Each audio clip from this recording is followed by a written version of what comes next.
Welcome to Spotlight on Frazee. I'm your host, Hank Ledke, and I'm here today at Frazee City office with Luke Jordan. Hi, Luke. Hey, Hank, good to be here. And Luke is working for the Student Conservation Association. Yep. And you'll be working with them until next May now. Yep. Okay. But Luke, when you were a younger man, your family, I understand, has property up north of Duluth? Yep, up in Finland. Okay. That's a town in Minnesota, guys. Yep. And of course, there's a trail near there. Yes, that is the Superior Hiking Trail. It crosses the road about 400 feet down from where our driveway is. And I first discovered it when we first built the land. Yeah. Yeah. And so that's when you were a kid, you were out on that. Yep. Yep, and it led to much bigger things. I ended up volunteering in college to build some new trail, and it's actually there that I heard about this thing called the North Country Trail, which is now the Superior Hiking Trail is not official yet, but it will become part of it. And that kind of led me to where I am now, to eventually hiking the whole thing. And yeah. Well, and then 2 years ago, you worked in Itasca. Tamarack. Tamarack. Yep. And helped build trail out there. Yep. Yep, that was my first experience with the North Country Trail proper, and I was helping the local Luncheon Lakes chapter build their 900-foot punch-in through the Tamarack bog up there, which is pretty impressive. Yeah. And how many actual miles of trail is there in the refuge now? I think it's around 20, I believe. And I know the punch-in, you're going to explain to them what a punch-in is. It's kind of like, it's the same idea as a boardwalk, but it's not really raised too high. It's basically just planks that are sitting on sills, sitting on the ground. So basically it keeps your feet dry, but it's not, way up in the air. Yeah. So it's a pretty simple design. Yeah, and it's not very intrusive either. No, exactly. Minimum impact. Yeah. And how many months did you guys spend on that? I only did it for one day, but it took them, I think they did the whole thing in a year, I think. Yeah. I know it was an interesting process because that went around by Tamarack Lake. Yep. And of course, then we were coming out of there, and our next place to go to is Hubble Pond. Yep.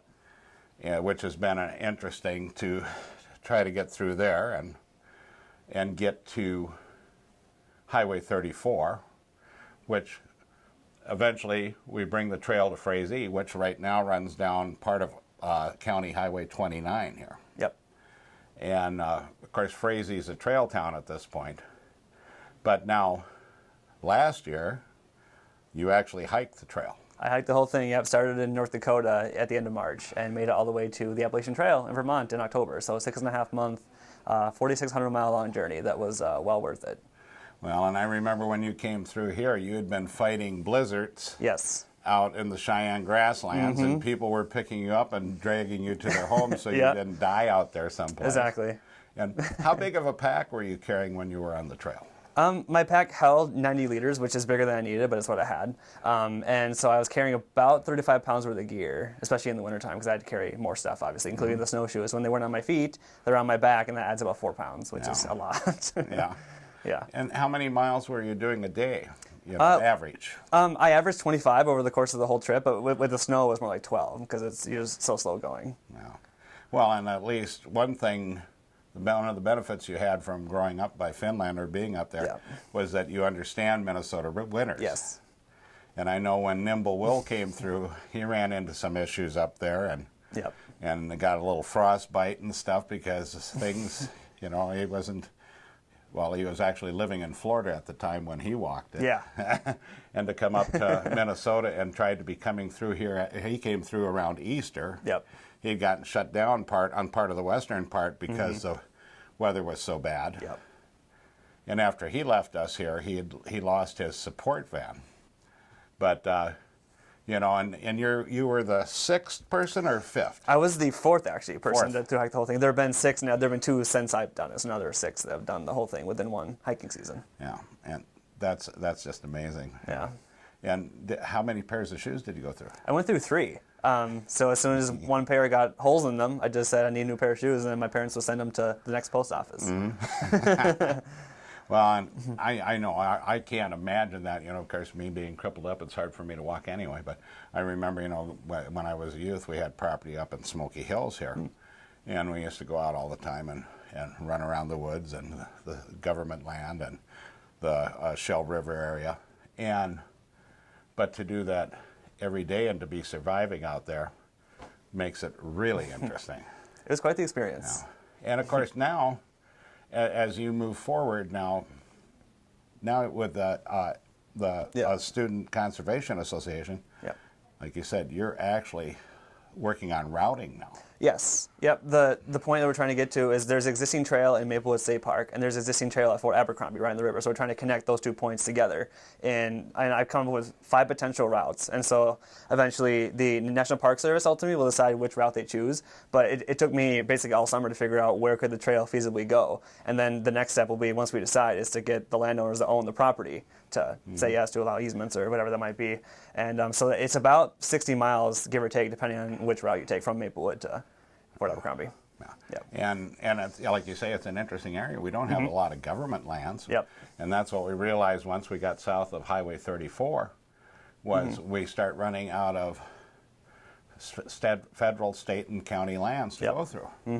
And one of the things, too, with the park systems was to try to use this trail to connect the parks. And, of course, our local group, the Laurentian Lakes chapter, the reason why it's called Laurentian is because of the north-south continental divide.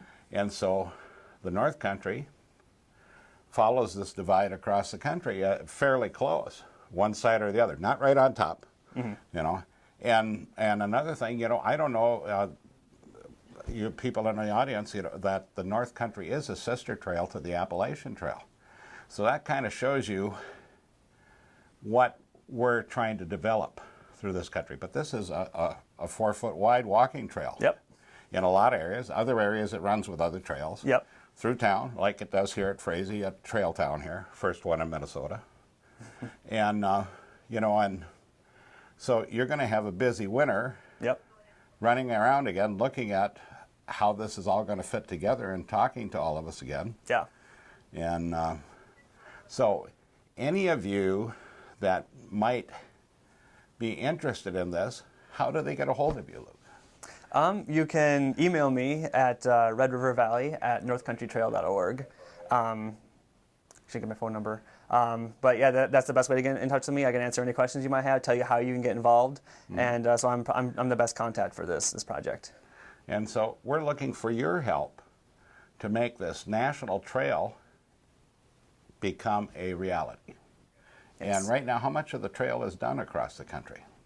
It's about 60% is off-road, and then pretty much everything that's left is private property, which is the issue we have in Alderton and Wilkin County, which is where I'm trying to get the new chapter established. So it's going to be a long time before we can get all that 40% done.